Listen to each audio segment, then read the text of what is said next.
Welcome to K7 news. నా పేరు కళ్యాణి.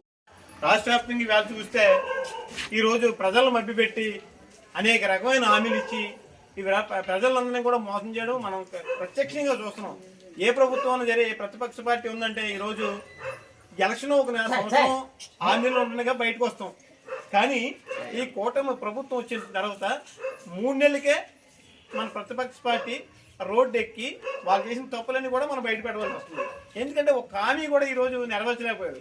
ఈవేళ సుమారు 2 సంవత్సరాలు పూర్తయినా సరే ఎలక్షన్లో ఇదే ఎలక్షన్లోని పోయిన ఎలక్షన్లోని మన గ్రామంలోనే పెన్షన్ల గురించి మన గ్రామంలోనే ఒక అసామీ గురించి మన ప్రభుత్వం వస్తే ఇలా గెలిచినట్టే మీకు పెన్షన్ ఇస్తున్న పెద్ద మనుషులు ఈ బ్యాలెట్కి 19 నెలలు పూర్తయినా సరే ఆ ముసలాయనకి ఈ వేళ కూడా పెన్షన్ ఇప్పించలేకపోయారు. అంటే ఈ వేళ ఈ కూటమి తాలూకా పద్ధతి ఎలా ఉందంటే భర్త పెన్షన్ తీసుకుంటూ చనిపోతేనే భార్యకి పెన్షన్.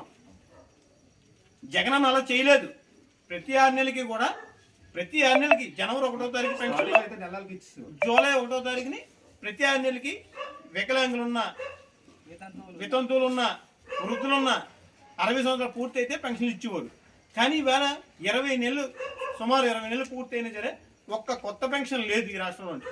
అలాగే శ్రీశక్తి అని పథకం ఒకటి చెప్పారు ప్రతి మహిళకి కూడా.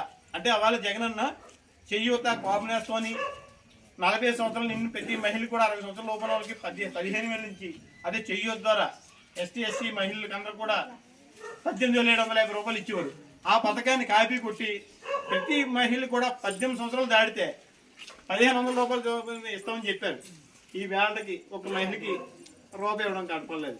అంటే అనేక రకమైన అన్ని అబద్ధ హామీలు ఇచ్చారు. కానీ జనాలందరూ కూడా జనం అయితే ఓట్లేసారు. ఏదో మాయ జరిగింది. ఆ జగన్ గారు వచ్చి చెప్పారు, మనం కూడా అనుకుంటాం. కానీ దాని సాక్ష్యాలు లేవు, ఏమీ లేవు. అందు గురించి